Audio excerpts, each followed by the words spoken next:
പ്രിയപ്പെട്ടവരെ, നമ്മൾ നമ്മുടെ കർത്താവിൻ്റെ വിശുദ്ധ വാര ആചരണ ആഘോഷത്തിലാണ്. നമ്മുടെ കർത്താവിൻ്റെ പീഡാനുഭവ ആഴ്ച ആരംഭിക്കുന്നത് ഓശാന തിരുനാളോടുകൂടിയാണ്. വിജയശ്രീലാളിതനായി ജെറുസലേം പട്ടണത്തിലേക്ക് കഴുതപ്പുറത്ത് കർത്താവ് എത്തിയതിൻ്റെ ഓർമ്മയായിട്ടാണല്ലോ നമ്മൾ ഓശാന തിരുനാൾ ആഘോഷിക്കുന്നത്.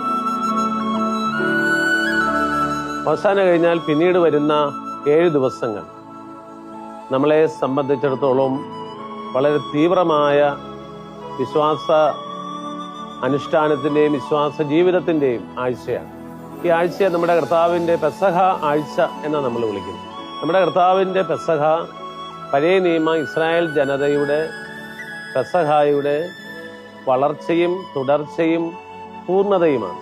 430 വർഷങ്ങൾ ഈജിപ്തിൻ്റെ അടിമത്തത്തിൽ നിന്ന് ഇസ്രായേൽ ജനം ദൈവത്താൽ വിമോചിക്കപ്പെട്ട് കാനാൻ ദേശത്തേക്ക് യാത്ര ചെയ്യുന്നതിൻ്റെ തലേ രാത്രിയിലാണ് ഇസ്രായേൽ ജനത്തിൻ്റെ ആദ്യ പെസഹ നടക്കുന്നത്. പെസഹ എന്ന വാക്കിൻ്റെ അർത്ഥം കടന്നുപോകലെന്നാണ്. അതായത് ഈജിപ്തിലൂടെ സംഹാരദൂതൻ ഇസ്രായേൽ ജനത്തിൻ്റെ വീടുകൾ ഒഴിച്ച് കടന്നുപോയതിനെ ഓർമ്മപ്പെടുത്തിക്കൊണ്ടാണ്. സംഹാരദൂതൻ 2 തരത്തിലാണ് കടന്നുപോയത്. ഒന്ന്, അവൻ സംഹരിച്ചുകൊണ്ട് കടന്നുപോയി. 2, അവൻ രക്ഷിച്ചുകൊണ്ട് കടന്നുപോയി. ഈജിപ്തിന്റെ കുടുംബങ്ങളിൽ അവൻ സംഹാരദൂതനായിരുന്നു. എന്നാൽ ഇസ്രായേൽ ഭവനങ്ങളിൽ അവൻ രക്ഷയുടെ ദൂതനായിരുന്നു. അങ്ങനെ പഴയ നിയമത്തില് കടന്നുപോകലിനെ അനുസ്മരിക്കുന്നതോടൊപ്പം തന്നെ അതിന്റെ പൂർണ്ണതയാണ് കർത്താവിന്റെ ജീവിതത്തിലേക്ക് വരുമ്പോൾ കർത്താവിന്റെ പെസഹ എന്ന് പറയുന്നത്.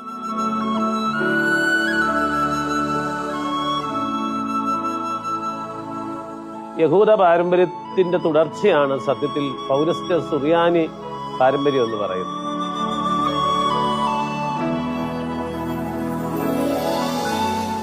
ഒരു വർഷത്തിലെ നമ്മുടെ ജീവിതത്തിലെ ഏറ്റവും പ്രധാനപ്പെട്ട ആഴ്ചയായിട്ടാണ് നമ്മൾ പെസഹ ആഴ്ചയെ കാണുന്നത്. തിങ്കൾ, ചൊവ്വ, ബുധൻ ദിവസങ്ങൾ യഥാർത്ഥത്തിൽ പെസഹായ്ക്കുള്ള വലിയ ഒരുക്കത്തിന്റെ ദിവസങ്ങളാണ്. നമ്മുടെ പഴയ സുറിയാനി കുടുംബങ്ങളിൽ ഈ ദിവസങ്ങളിൽ തീവ്രമായ ഒരുക്കമാണ്. ഞാൻ ഇന്നും ഓർക്കുന്നുണ്ട്, അമ്മ ഈ ആഴ്ചയിൽ എങ്ങും യാത്ര ചെയ്യാറില്ല. അമ്മ ഈ 3 ദിവസങ്ങളും വീടും പരിസരവും അടിച്ച് വൃത്തിയാക്കി, അടുക്കള കഴുകി, പാത്രങ്ങളൊക്കെ കഴുകി വൃത്തിയാക്കി വെയിലത്ത് വെച്ച് ഉണക്കി, അങ്ങനെ ഞങ്ങളെ ആ അടുക്കളയുടെ ഭാഗത്തേക്ക് അടുപ്പിക്കുന്നത് പോലും ഇല്ല. അത്രമാത്രം അമ്മയുടെ ഒരു പ്രൈവറ്റ് പ്രോപ്പർട്ടിയും പ്ലേസും പോലെയാണ് ആ ദിവസങ്ങളിൽ അടുക്കളയെ അമ്മ കണ്ടത്. അമ്മയ്ക്ക് വേണ്ടി എല്ലാ വർഷവും അപ്പൻ പുതിയ ഒരു കച്ചമുറിയും തോർത്തും ചട്ടയും തയ്പ്പിച്ചു കൊടുക്കുമായിരുന്നു. അങ്ങനെ പുതിയ വസ്ത്രങ്ങൾ അണിഞ്ഞുകൊണ്ടാണ് എല്ലാ അമ്മമാരും ഈ പാലുകാച്ചൽ കർമ്മങ്ങൾക്കായിട്ടും പെസഹ അപ്പം ഒരുക്കാനായിട്ടും ഒരുങ്ങിക്കൊണ്ടിരുന്നു. ഞങ്ങളുടെയൊക്കെ നാടുകളിൽ മൺകലത്തിൽ പുതിയ മൺകലവും ചിരട്ട തവിയും എല്ലാ വർഷവും വാങ്ങിക്കുമായിരുന്നു. പാല് കാച്ചാൻ വേണ്ടി മാത്രമായിട്ടാണ് വാങ്ങിച്ചുകൊണ്ടിരുന്നത്. മക്കൾ ഇതെല്ലാം കണ്ട് ഞങ്ങളുടെ മനസ്സിൽ മുഴുവൻ ഈ അമ്മയുടെ ഒരുക്കമാണ്. പെസഹായ്ക്ക് വേണ്ടി ഒരു വീട് മുഴുവൻ എങ്ങനെയാണ് ഒരുങ്ങുന്നതെന്നുള്ളതായിരുന്നു ഞങ്ങളുടെ മനസ്സിലെ ആദ്യത്തെ പെസഹ. അങ്ങനെയാണ് കുഞ്ഞുങ്ങളുടെ മനസ്സിൽ ഈ പെസഹ ഇംപ്രിന്റ് ചെയ്യപ്പെട്ടതെന്ന് വേണമെങ്കിൽ പറയാനായിട്ട് പറ്റും. പ്രത്യേകിച്ച് പെസഹ ബുധനെ ഒരുക്കത്തിന്റെ ബുധൻ എന്നാണ് നമ്മുടെ പൂർവ്വപിതാക്കന്മാർ വിളിച്ചിരുന്നത്. അന്ന് വലിയ ഒരുക്കമാണ്. ഇനി പെസഹ അപ്പവും പാലും ഉണ്ടാക്കാൻ വേണ്ടിയിട്ടുള്ള ഒരുക്കമാണ് പെസഹ ബുധനാഴ്ചയും പെസഹ വ്യാഴാഴ്ചയും നടക്കുന്നത്. നമ്മുടെ കർത്താവിന്റെ പെസഹയെ നമ്മൾ അനുസ്മരിക്കുന്ന രാത്രിയാണല്ലോ പെസഹ രാത്രി. അന്ന് പാല് കാച്ചാൻ വേണ്ടി പ്രത്യേകമായിട്ടുള്ള തേങ്ങ അപ്പൻ ഒരുക്കി വെക്കും.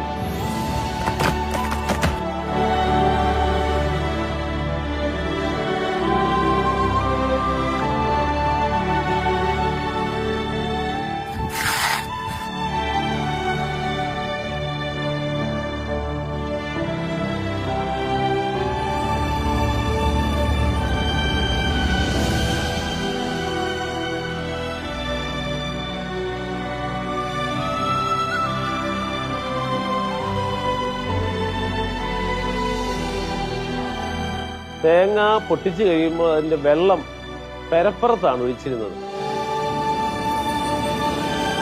അതൊരു പ്രത്യേക സൂചനയാണ്.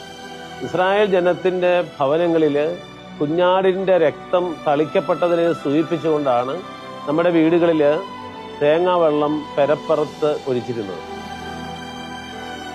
ആ തേങ്ങ മുറിച്ച് ചരണ്ടി പ്രത്യേക പാത്രത്തിൽ അത് സൂക്ഷിക്കുകയാണ്. അതിനുശേഷം അപ്പം ഒരുക്കാനായിട്ടുള്ള ഒരുക്കമായി.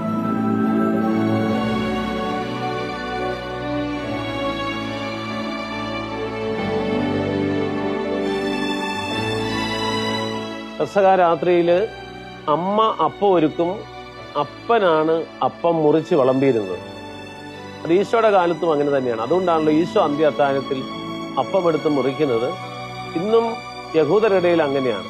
പെസഹ അപ്പം ഒരുക്കുമ്പോൾ നമ്മുടെയൊക്കെ പാരമ്പര്യത്തിൽ ആ അപ്പത്തിന് മുകളിൽ ഓശാനിക്ക് കിട്ടിയ കുരുത്തോല മുറിച്ച് കുരിശാക്കി വെക്കുമായിരുന്നു. അങ്ങനെയാണ് അതിന് കുരിശപ്പം എന്ന് പേര് വന്നത്. പുളിക്കാത്ത മാവിൽ വേവിച്ചെടുത്തതുകൊണ്ടാണ് അതിനെ പുളിക്കാത്ത അപ്പം എന്ന് നമ്മൾ വിളിക്കാൻ തുടങ്ങിയത്. അതോടൊപ്പം തന്നെ ഇൻട്രിയപ്പം എന്ന് വിളിക്കും. ഇൻട്രിയപ്പം എന്ന് പറഞ്ഞാൽ കർത്താവിൻ്റെ കുരിശേൽ ഉണ്ടായിരുന്ന INRI, ഇൻട്രി, അത് ചെന്തമിഴാണ്. അങ്ങനെയാണ് ഈ ഇൻട്രിയപ്പം എന്ന പേര് വരുന്നത്. അപ്പൊ പെസഹായ്ക്ക് മുറിക്കുന്ന അപ്പത്തിന് ഈ 3-4 പേരുകളാണ്. കുരിശപ്പം, ഇൻട്രിയപ്പം, പുളിക്കാത്ത അപ്പം എന്നൊക്കെ പേര് ഇതിനുണ്ടായിരുന്നു. ഈ അപ്പം വേവിക്കാൻ വെക്കുന്നതിന് മുമ്പ് 3 മഞ്ഞൾ അപ്പത്തിന്റെ മുകളിൽ നമ്മുടെ അമ്മമാര് വെക്കുമായിരുന്നു. അത് നമ്മുടെ കർത്താവിനെ കുരിശിൽ തറച്ചപ്പോൾ തറച്ച ആണികളുടെ പ്രതീകമായിട്ടാണ് ഈ 3 മഞ്ഞൾ അപ്പത്തിന് മുകളിൽ വെച്ചിരുന്നത്. 2 തരത്തിലുള്ള അപ്പമാണ് ഉണ്ടാക്കുന്നത്. ഒന്ന് ഇൻട്രിയപ്പം ഉണ്ടാക്കും, കുരിശപ്പം ഉണ്ടാക്കും. കുരിശപ്പം ഒരെണ്ണമേ ഉണ്ടാക്കാറുള്ളൂ, ഒരു വീടിന് ഒരപ്പം. ഇൻട്രിയപ്പം എത്ര വേണേലും ഉണ്ടാക്കാം, പക്ഷെ കുരിശപ്പം ഒരെണ്ണമേ നമ്മുടെ വീടുകൾ ഉണ്ടാക്കിയിരുന്നുള്ളൂ. അത് ആ വീട്ടിൽ മാത്രമേ കഴിച്ചിരുന്നുള്ളൂ. അത് മുറിച്ച് മറ്റാർക്കും കൊടുത്തിരുന്നില്ല. കുരിശപ്പം മിച്ചം വെക്കുമായിരുന്നില്ല. ഇനി അങ്ങനെ മിച്ചം ഉണ്ടെങ്കിൽ പോലും മറ്റു വീടുകളിലേക്ക് അത് കൊടുക്കുമായിരുന്നില്ല. പിറ്റേ ദിവസം രാവിലെ പാലോടുകൂടി ആ അപ്പം വീട്ടുകാർ തന്നെ കഴിക്കുകയായിരുന്നു പതിവ്. നമ്മൾ അയൽവക്കത്തുള്ളവർക്കൊക്കെ കൊടുത്തിരുന്നത് ഇൻട്രിയപ്പമാണ്. അത് കുരിശ് വെക്കാത്ത അപ്പമാണ് ഇൻട്രിയപ്പം. അതും പാലും ഒക്കെ നമ്മൾ മറ്റുള്ളവർക്കൊക്കെ കൊടുക്കുമായിരുന്നു.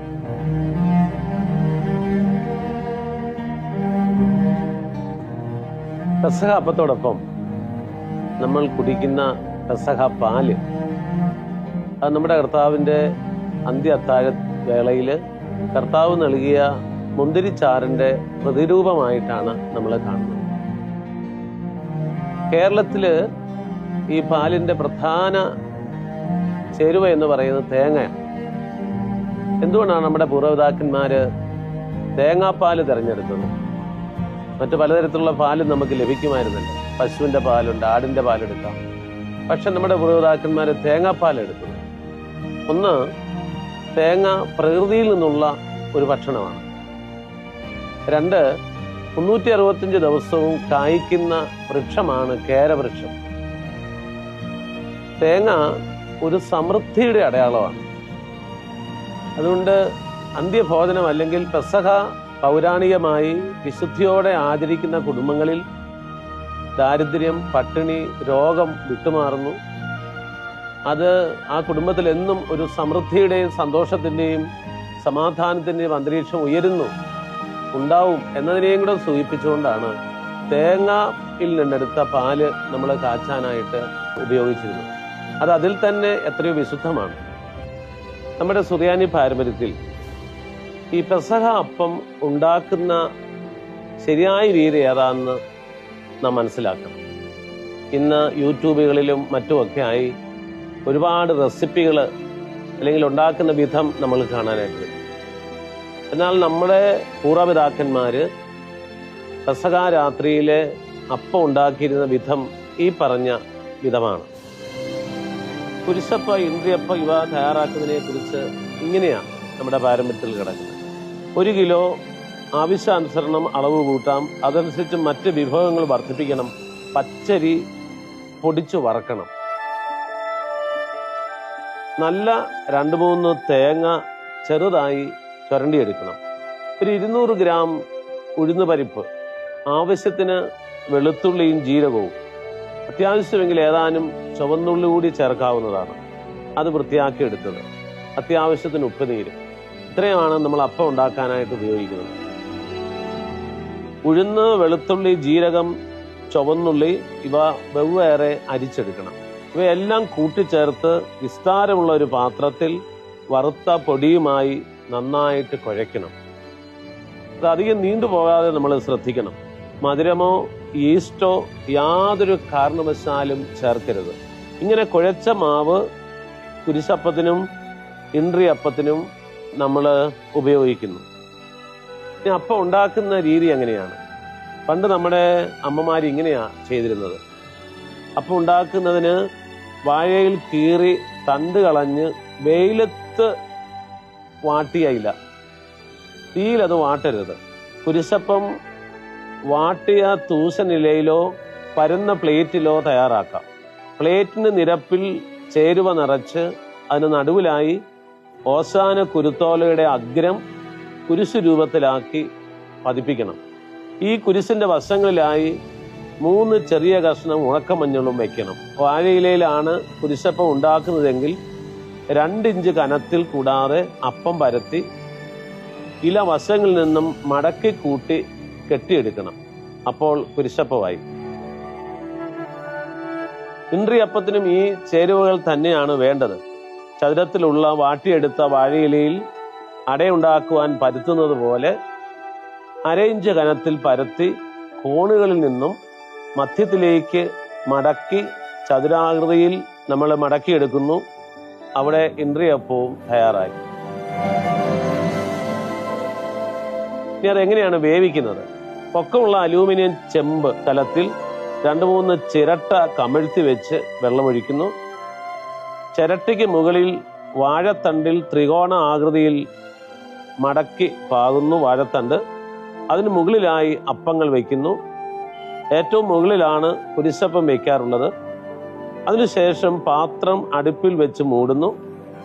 ഒരേ രീതിയിൽ തീ കത്തിക്കുമ്പോൾ വിഭവങ്ങൾ ആവിയിൽ വേകുന്നു. അപ്പച്ചമ്പിൽ പ്രസ്തുത അപ്പങ്ങൾ സൗകര്യപ്രദമായി നിർവഹിക്കാവുന്നതാണ്. പക്ഷേ നമ്മുടെ പിതാക്കന്മാർ ചെയ്തിരുന്നത് മേൽപ്പറഞ്ഞ രീതിയിലാണ്. ഇങ്ങനെ വേവിച്ചെടുക്കുന്ന കുരിശപ്പവും ഇൻട്രിയപ്പവും പെസഹ പന്തി ഭോജനത്തിന് തയ്യാറായി കഴിഞ്ഞു. ഇങ്ങനെ നമ്മൾ അന്ത്യാത്താഴത്തിന് കുരിശപ്പം ഉണ്ടാക്കുന്ന രീതിയും അത് വേവിക്കുന്ന രീതിയും ഇങ്ങനെയായിരുന്നു.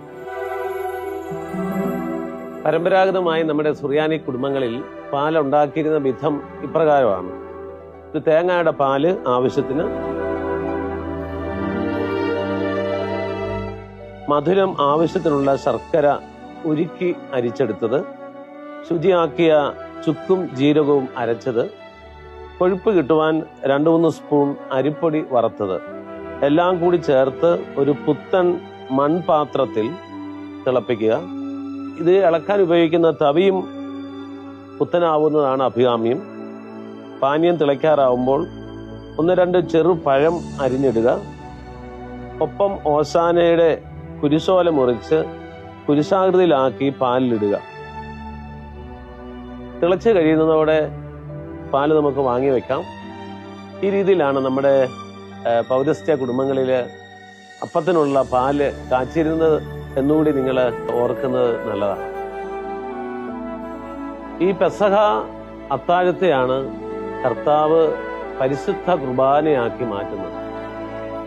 ഈ അത്താഴത്തിൽ 2 വലിയ കാര്യങ്ങൾ, 2 വലിയ കൂദാശകളെ ഈശോ സ്ഥാപിച്ചു. ഒന്ന്, അപ്പസ്തോലന്മാരെ ഈശോ പുരോഹിതരാക്കി. 2, ഈശോ തന്നെ തന്റെ ശരീരവും രക്തവും പരിശുദ്ധ കുർബാനയായി നമുക്ക് നൽകി. പിന്നീട് അത്താഴത്തിന്റെ സമയമാണ്. അപ്പനാണ് അപ്പം മുറിക്കുന്നത്. കുരിശപ്പം അപ്പൻ 13 കഷ്ണങ്ങളായിട്ടാണ് മുറിക്കുന്നത്. അതായത് അത്താഴത്തിൽ നമ്മുടെ വീട്ടിൽ 3 പേരേ ഉള്ളൂ, 5 പേരേ ഉള്ളൂ എങ്കിൽ പോലും കുരിശപ്പം 13 കഷ്ണങ്ങളായിട്ട് മുറിക്കണം. അത് 12 ശിഷ്യന്മാരെയും ഈശോയെയും പ്രതിനിധീകരിച്ചുകൊണ്ടാണ് 13 കഷ്ണങ്ങളാക്കുന്നത്. ഏറ്റവും മൂത്ത ആൾ മുതൽ അപ്പൻ അപ്പവും പാലും കൊടുക്കുകയാണ്. ആദ്യം അമ്മയ്ക്കാണ് കൊടുക്കുന്നത്, പിന്നെ മൂത്ത മകൻ, അങ്ങനെ ഏറ്റവും ഇളയ മകൻ വരെ അപ്പനാണ് പാല് അപ്പവും നൽകിയിരുന്നത്.